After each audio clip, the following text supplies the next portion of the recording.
Waouh, regarde ça! Impressionnant! Nous avons réussi à faire développer à cette bouture d'avocat une grande quantité de racines en seulement 5 semaines, ce que beaucoup de gens considèrent comme pratiquement impossible, surtout lorsqu'il s'agit de plantes difficiles à bouturer comme l'avocassier. Et le plus incroyable, c'est que nous y sommes parvenus en utilisant des matériaux que pratiquement tout le monde a chez soi et grâce à un grand secret que je vais te révéler dans cette vidéo. Et pour le faire, c'est très simple. Nous allons utiliser une simple bouteille en plastique, peu importe la taille ou l'épaisseur. Tu peux utiliser n'importe laquelle que tu as chez toi. Moi, j'utiliserai celle-ci parce qu'elle est très pratique pour ce type de bouture. Maintenant, comme tu peux le voir, nous marquons les points où nous allons faire de petits trous. Une fois que nous les avons marqués, avec un couteau ou un cutter, nous allons les faire très prudemment, comme je te le montre dans la vidéo.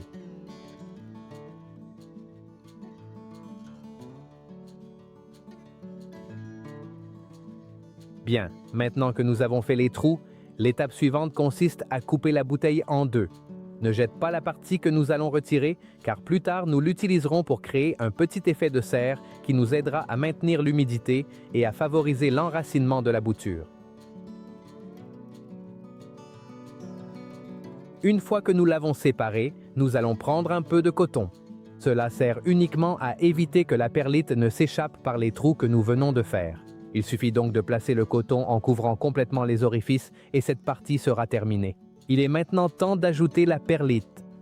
La perlite est un matériau très économique, très léger et extrêmement efficace pour faire des bouturages. Il suffit de remplir environ les 3/4 de la bouteille en laissant la partie supérieure libre.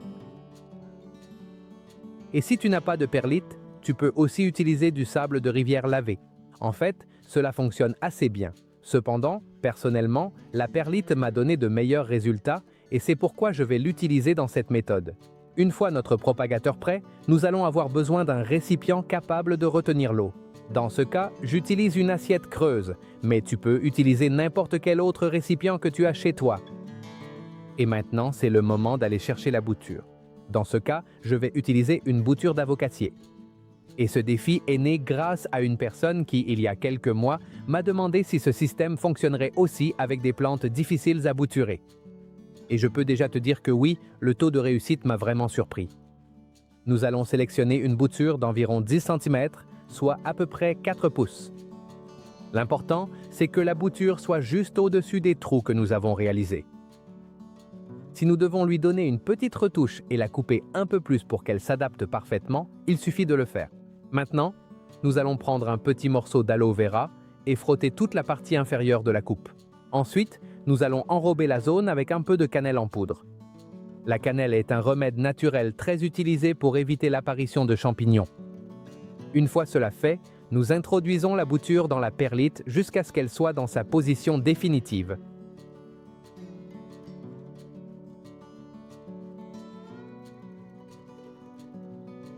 Et voici le grand secret de cette méthode. Ce que j'ai ici, c'est de l'écorce et des feuilles de saule. Et sincèrement, c'est là le grand secret. Ce matériau est très économique et contient des composés naturels qui ont traditionnellement été utilisés pour favoriser l'apparition des racines. Le préparé est très simple. Nous prenons 1 litre d'eau, soit environ 1/4 de gallon, et nous ajoutons une cuillère à soupe de feuilles et d'écorce de saule. Nous remuons pendant environ 30 secondes et c'est prêt. Nous ajoutons maintenant ce mélange dans l'assiette petit à petit jusqu'à obtenir environ 2 ou 3 cm ou, en d'autres termes, 1 pouce de liquide. Et c'est ici que quelque chose de très intéressant se produit. L'humidité commencera à monter progressivement par capillarité. La perlite va s'humidifier progressivement et cela permettra à la bouture d'avoir la quantité d'humidité parfaite, ni trop d'eau, ni pas assez. Et c'est précisément ce que nous recherchons, une humidité constante et stable pour favoriser l'apparition de nouvelles racines. Nous allons maintenant préparer un petit fongicide préventif. Nous prenons 1 litre d'eau et ajoutons une cuillère à café d'eau oxygénée, la même que l'on a généralement dans la trousse de secours à la maison. Nous mélangeons bien et nous la versons dans un pulvérisateur. Il suffit de pulvériser légèrement la bouture. Cela nous aidera énormément à prévenir les problèmes fongiques. Maintenant, nous plaçons la partie supérieure de la bouteille pour créer notre petit effet de serre, puis nous plaçons le propagateur dans un endroit très lumineux, mais sans soleil direct.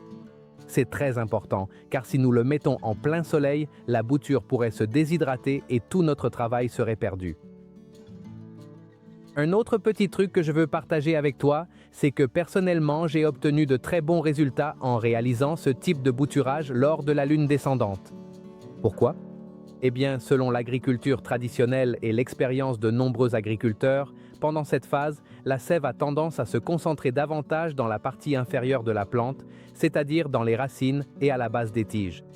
C'est précisément pour cette raison que beaucoup de personnes profitent de ces jours-là pour faire des boutures, des transplantations et toutes sortes de travaux liés au système racinaire. Il est également important de bien choisir la période de l'année. Personnellement, j'ai obtenu les meilleurs résultats de la fin de l'hiver jusqu'à la fin du printemps, c'est-à-dire lorsque les températures commencent à devenir plus douces et que la plante recommence à s'activer. On peut aussi le faire au début de l'automne, dans les climats doux. Au contraire, j'éviterai de le faire en plein été à cause des températures élevées, ainsi qu'en plein hiver, car de nombreuses plantes sont pratiquement à l'arrêt et l'enracinement a tendance à être plus lent. Et une chose de plus avant de terminer. Tu peux essayer cette méthode avec pratiquement n'importe quel type d'arbre. Si tu envisages de le faire avec une espèce particulière ou avec un arbre que tu as toujours cru impossible à multiplier, vraiment, essaie-le, car ce remède et ce système de propagation sont parmi les plus puissants que j'ai testés jusqu'à présent. En fait, on frôle déjà le niveau professionnel, mais avec l'énorme avantage que nous le faisons avec des matériaux très simples et accessibles à pratiquement tout le monde. Par exemple, je l'essaierai avec des citronniers, des orangers, des grenadiers, des figuiers, des oliviers, des mûriers et même avec certaines espèces ornementales qui sont normalement un peu plus difficiles à multiplier. Au final, la seule façon de découvrir jusqu'où cette méthode peut aller, c'est d'expérimenter. Et maintenant, voici la meilleure partie de toutes. Après 5 semaines d'attente, le moment est enfin venu de découvrir si tout ce travail a porté ses fruits ou non.